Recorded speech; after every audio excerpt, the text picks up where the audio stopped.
Bismillahirrahmanirrahim. Assalamualaikum warahmatullahi wabarakatuh. Alhamdulillahi rabbil alamin. Salatu wassalamu ala rasulil mursalin wa ala alihi wa sahbihi ajma'in. Rabbi syrah li sadri wa yassir li amri wahlul 'uqdatam min lisani yafqahu qawli. Wa la hawla wa la quwwata illa billahil aliyyil azim. Alhamdulillah. Sidang penonton yang dihormati lagi dikasih sekalian, marilah sama-sama kita merafakkan setinggi-tinggi kesyukuran kehadrat Allah Subhanahu wa taala. Pada malam ini kita akan memulakan kuliah kita awal, memandangkan kepada maghrib masuk awal, maka kita kena mulakan jadual waktu kuliah maghrib kita juga awal. Sama juga dengan kuliah subuh, kita akan awalkan. Okey, pada malam ini kita menyambung kembali pengajian kitab hadis 40. Pada malam ini kita akan membaca hadis Al-Hadithus Sabi' wa Thalathun, hadis yang ke-37. An Ibn Abbas radhiyallahu ta'ala anhuma an Rasulillah sallallahu alaihi wasallam fima yarwihi an Rabbih tabaraka wa ta'ala qala إن الله كتب الحسنات والسيئات ثم بين ذلك فمن هم بحسنة فلم يعملها كتبها الله عنده حسنة كاملة وإن هم بها فعملها كتب الله عنده 10 حسنات إلا 700 ضعف إلى أضعاف كثيرة وإن هم بسيئة فلم يعملها كتبها الله عنده حسنة كاملة وإن هم بها فعملها كتبها الله سيئة واحدة. رواه البخاري ومسلم في صحيحيهما بهذه الحروف. Daripada Abdullah bin Abbas radhiyallahu ta'ala anhuma, daripada Nabi sallallahu alaihi wasallam, Nabi meriwayatkan hadis ini fima jarwihi ar-rabbih tabaraka wa ta'ala, daripada apa yang diriwayatkan oleh Tuhan kepada Nabi. Maknanya hadis ini adalah hadis kursi. Kalau hadis yang disampaikan oleh Allah Ta'ala kepada Nabi, dia panggil hadis kursi. Nabi beritahu apa yang Allah Ta'ala beritahu kepada Nabi. Apa dia? Apa yang Allah Ta'ala sampaikan kepada baginda Nabi? Allah Ta'ala kata, Inna Allah katabal hasanati was sayyi'at. Sesungguhnya Allah Ta'ala telah menetapkan segala kebaikan dan juga segala kejahatan. Allah Ta'ala sudah tetap dah. Kalau buat begian, maka orang panggil kebaikan. Daripada kebaikan yang dilakukan itu, maka berhak dia mendapat ganjaran begian-begian. Manakala Allah Ta'ala juga menetapkan sekian-sekian adalah kejahatan. Siapa yang melakukan sekian-sekian itu, maka berhak dia mendapat dosa dan akan dimasukkan dia ke dalam neraka. Thumma bayyana dhalika, lalu Allah Ta'ala menerangkan yang demikian itu satu persatu.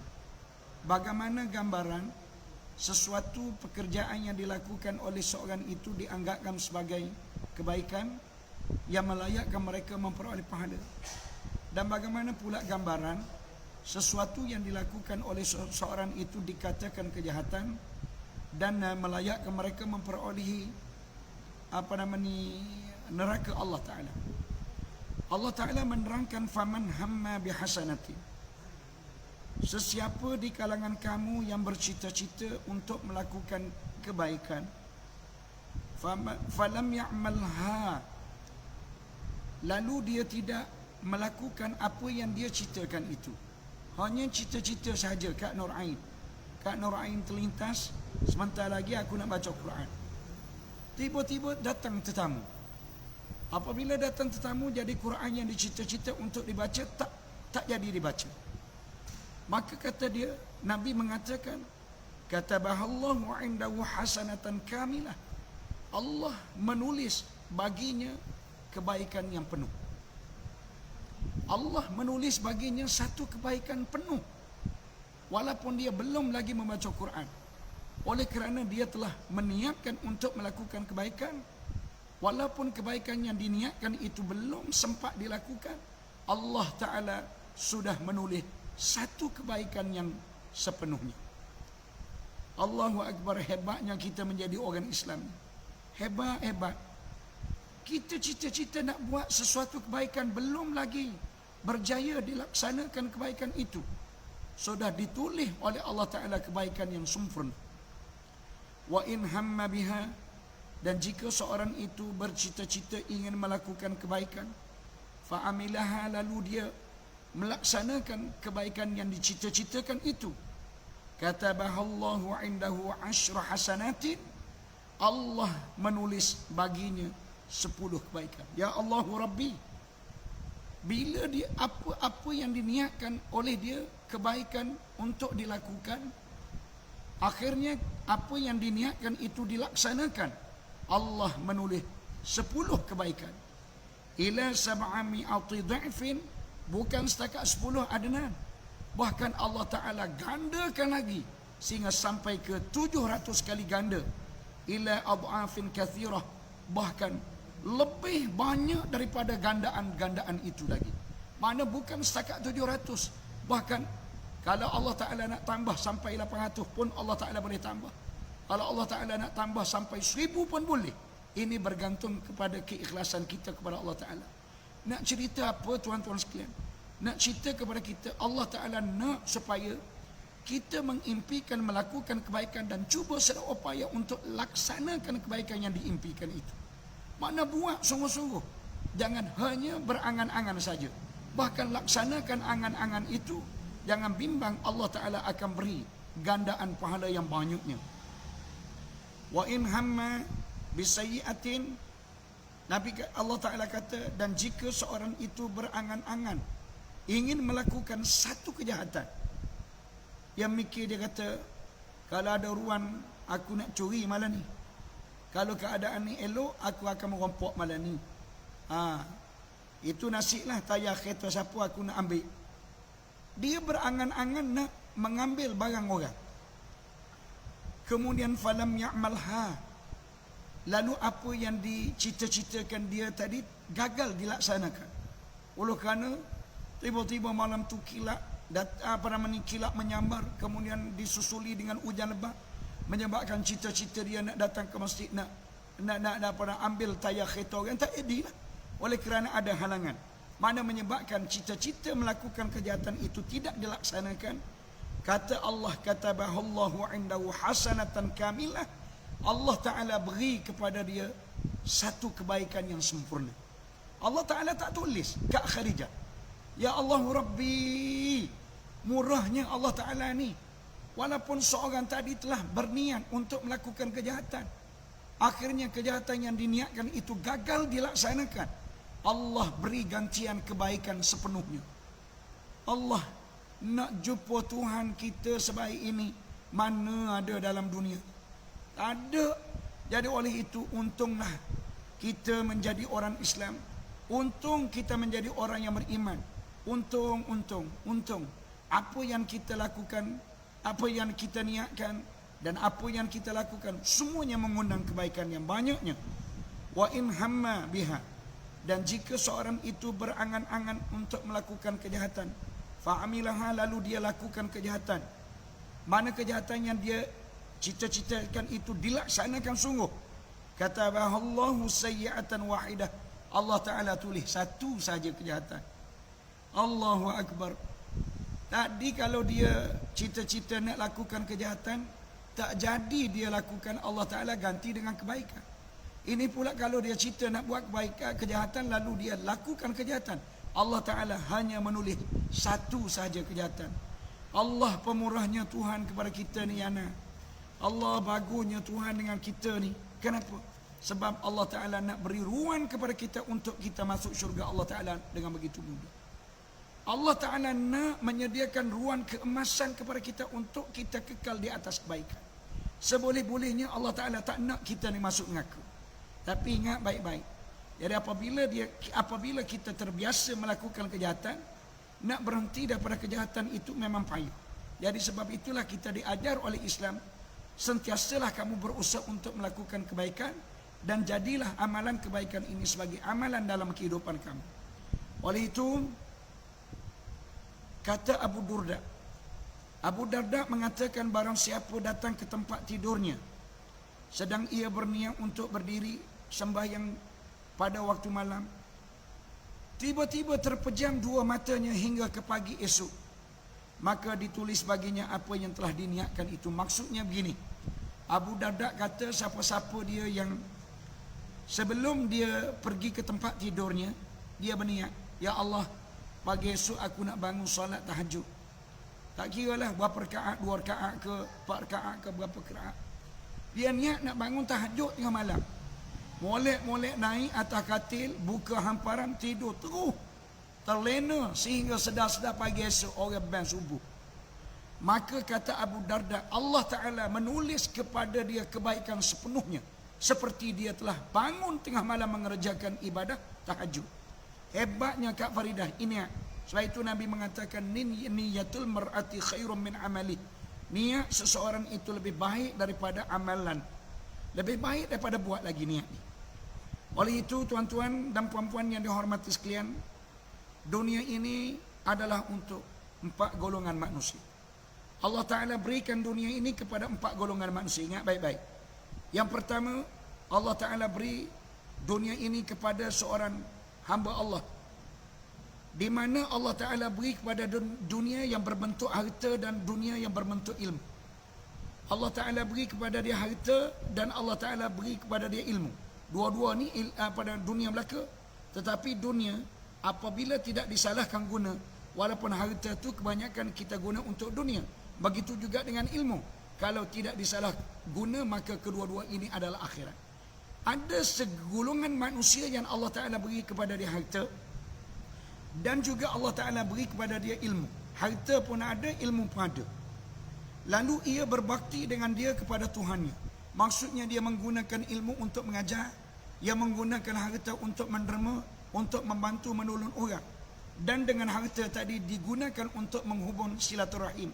Mana dia datang ziarah adik-adik-beradik dia, di mana adik-beradik yang lain tidak ada duit nak datang ziarah payah, maka dia orang yang diberi kelapangan harta, mencari mana-mana adik-beradik dia tinggal di mana sekalipun, dia cari. Kemudian apabila sampai di rumah adik-beradik dia, dia tak kedekut, dia belilah oleh-oleh buah tangan dengan tujuan untuk menghubungi silaturahim.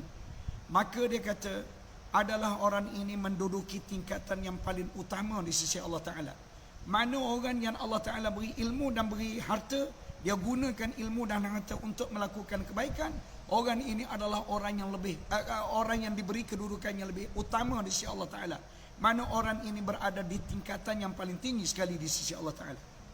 Baik, yang kedua, seorang yang Allah Ta'ala beri kepada dia ilmu, tetapi Allah Ta'ala tidak beri kepada dia harta. Namun demikian niatnya adalah benar, dan ia berkata, kalaulah ada bagiku harta, nescaya aku perbuat sebagaimana dilakukan oleh Sianum bin Sanu. Orang ini akan mendapat balasan menurut niatnya, dan kedua-dua orang ini mendapat ganjaran yang sama di sisi Allah Ta'ala. Maknanya begini, golongan yang keduanya Allah Ta'ala beri kepada dia ilmu je. Harta Allah Ta'ala tak beri. Macam kebanyakan ustaz-ustaz ni ilmu ada tapi duit tak ada. Walaupun duit tak ada, dia mikir, ya Allah, kalau sekiranya aku ada duit, aku nak tolong orang. Aku nak bawa orang pergi ramai-ramai ke Mekah mengerjakan umrah. Aku nak buat jamu makan, aku nak agihkan apa-apa sumbangan untuk memberi pembelaan kepada orang, terutamanya ibu-ibu tunggal, terutamanya janda-janda ni. Aku nak tolong orang ni kan. Bukan setakat aku nak tolong dia, bahkan aku nak tolong anak-anak yang berada di bawah jagaan dia. Tapi apakan daya, dia tidak ada harta, cuma dia hanya mampu berniat. Andai kata Allah Ta'ala beri harta kepada dia, maka dengan dia berniat demikian, Allah Ta'ala beri ganjaran dia sama dengan ganjaran orang yang pertama. Mana dia? Orang yang Allah Ta'ala beri ilmu dan Allah Ta'ala beri harta. Jadi orang yang kedua ni, dia ada ilmu je, harta tak ada, cuma dia berniat. Andai kata Allah Ta'ala beri harta pada dia, dia nak lakukan kebaikan sekian-sekian, maka Allah Ta'ala beri pahala seperti mana golongan yang pertama. Baik, Adapun golongan yang ketiga, seorang yang dikurniakan harta, tetapi Allah Ta'ala tidak beri kepada dia ilmu, maka digunanya harta tersebut secara membuta-tuli. Mana dia lakukan apa sahaja, harta tersebut dengan tidak dilihatkan kepada kebaikan. Mana bukankah apabila ada harta ni, digunakan harta untuk menghubungi silaturahim, digunakan harta untuk membantu golongan-golongan yang memerlukan bantuan. Sebagai contoh, kalau sekarang musim Covid, guna harta untuk membantu mana-mana masjid yang sekarang masjid tak ada duit dia kan. Jadi dia duit banyak, hantarlah kepada masjid. Mana untuk membolehkan pihak masjid ni menyalurkan bantuan kepada golongan-golongan yang memerlukan bantuan. Tak, dia ni apabila ada harta, dia guna harta dia untuk kepentingan dia semata-mata, maka orang ini Allah Ta'ala tempatkan dia di tempat yang paling jauh daripada orang yang pertama, orang yang kedua tadi. Maknanya apa? Makna ingat baik-baik, orang yang apabila Allah Ta'ala beri harta yang banyak kepada dia, dia menyalahgunakan harta tersebut, maka golongan ini akan diazab oleh Allah Ta'ala, bukan di akhirat, bahkan dalam dunia lagi Allah Ta'ala azab. Baik, golongan yang keempat, iaitu orang yang tidak dikurniakan kepada dia harta dan tidak dikurniakan ilmu. Makna dua-dua tak ada. Adapun golongan yang ketiga tu ilmu tak ada, tapi harta ada. Golongan yang keempat ni harta pun tak ada, ilmu pun tak ada. Tetapi walaupun dalam keadaan dia miskin dan dalam keadaan dia jahil, mikir dia. Dia mikir, dia kata, kalau sekiranya aku kaya, aku nak masuk kelab malam. Sekiranya aku kaya, aku nak bawa betina. Sekiranya aku kaya, aku nak buat begini mana. Benda yang dia cerita tu benda-benda yang tak elok. Maka Allah Ta'ala mengatakan golongan yang keempat ini, aku akan azab dan seksa dia. Sama dengan golongan yang ketiga, iaitu ada harta, menyalahgunakan harta. Oleh yang demikian, rakan-rakanku yang ku kasih sekalian, dapat kita membuat kesimpulan bahawa manusia ini terbagi kepada 4 golongan dan sudut dunia yang Allah Ta'ala kurniakan. Golongan yang pertama, Allah Ta'ala beri harta dan Allah Ta'ala beri ilmu. Dia tidak menyalahgunakan harta dan ilmu, bahkan dia melakukan kebaikan kepada Allah. Allah meletakkan dia di tingkatan yang paling atas. Golongan yang kedua, Allah Ta'ala beri kepada dia ilmu, hartanya tak ada, tapi dia berniat, andai kata Allah Ta'ala beri harta kepada dia, dia akan gunakan harta ini untuk melakukan kebaikan. Allah Ta'ala letak juga dia di kedudukan yang tinggi seperti mana orang yang pertama. Manakala golongan yang ketiga, Allah Ta'ala beri kepada dia harta, ilmunya tak ada, tapi dengan harta tersebut dia melakukan kejahatan kepada Allah Ta'ala. Inilah golongan yang paling ramai sekali pada hari ini. Golongan yang ketiga ni, golongan yang ada harta tetapi dia menyalahgunakan harta, akhir sekali Allah Ta'ala azab dia dalam dunia lagi, dan sehinggalah dia berada di akhirat. Lagi-lagi Allah Ta'ala datangkan azab yang lebih dahsyat. Sebab itu Ustaz Musa'an, kita tengok berapa ramai di kalangan orang-orang yang Allah Ta'ala beri harta kepada dia kan. Dia gunakan harta ni beli rumah. Molek-molek rumah yang dia beli, dia renovation comel rumah dia kan. Tak sempat lagi duduk, rumah tu mati. Allah Ta'ala mati dia. Jadi apabila Allah Ta'ala mati, rumah tu siapa dia duduk? Tok lelaki baru. Takkanlah bini dia sanggup membujang sampai bila? Takkanlah bini dia sanggup menjanda sampai bila? Sudah tentu tok bini dia akan melihat siapa dia jantan yang boleh menjadikan tok lelaki, maka untunglah tok lelaki baru. Maknanya basuh kaki, basuh tangan, naik duduk rumah yang telah disediakan oleh si mati tadi. Ini paling banyak berlaku dalam dunia kita. Baik, golongan yang keempat ni mana Allah Ta'ala tak beri belaka-belaka kepada dia. Ilmu pun Allah Ta'ala tak beri, harta pun Allah Ta'ala tak beri. Tetapi dalam keadaan dia tidak ada apa-apa, dia masih lagi berangan-angan, andai kata aku kaya, andai kata aku ada ilmu, andai kata aku ada harta, aku nak buat dengan harta ni begini-begini. Mana yang dia niat tu, dia niat benar-benar jahat. Maka Allah Ta'ala juga mengazabkan dia sewaktu dia berada dalam dunia, dan Allah Ta'ala mengazabkan dia berpanjangan sehingga ke negeri akhirat. Jadi justru itu rakan-rakanku yang ku kasih sekalian, sebagai satu pengajaran dan satu ingatan kepada kita semua, tepuk dada tanya iman, di mana kedudukan kita pada hari ini. Tuan-tuan fikir, apakah tuan-tuan berada di kedudukan orang yang pertama, ataupun tuan-tuan berada di kedudukan orang yang kedua, ataupun tuan-tuan berada di kedudukan orang yang ketiga, ataupun tuan-tuan berada pada kedudukan orang yang keempat. Sama-sama kita berdoa supaya kita berada di kedudukan orang yang pertama. Kalau tidak pun kita berdoa, Allah Ta'ala letakkan kita pada kedudukan orang yang kedua. Jangan sekali-kali kita turun sampai kepada kedudukan orang yang ketiga, dan jangan lagi kita turun sampai kepada kedudukan orang yang keempat. Kenapa? Orang yang ketiga, yang keempat ni adalah golongan celaka, golongan yang sengsara. Dunia mereka menderita, akhirat lagi-lagilah mereka menderita. Jadi sekadar itu dulu yang dapat saya sampaikan pada malam ini. Marilah sama-sama kita berdoa kepada Allah Ta'ala. Semoga Allah Ta'ala memberi keberkatan hidup kepada kita, sehinggalah kita dipanggil pulang menemui Allah Ta'ala dalam keadaan kita dikekalkan dalam iman. Bismillahirrahmanirrahim. Alhamdulillahirabbil alamin, wassalatu wassalamu ala Rasulillah wa ala alihi washabbihi ajmain. Ya Allah, ya Tuhan kami pohon kepadamu agar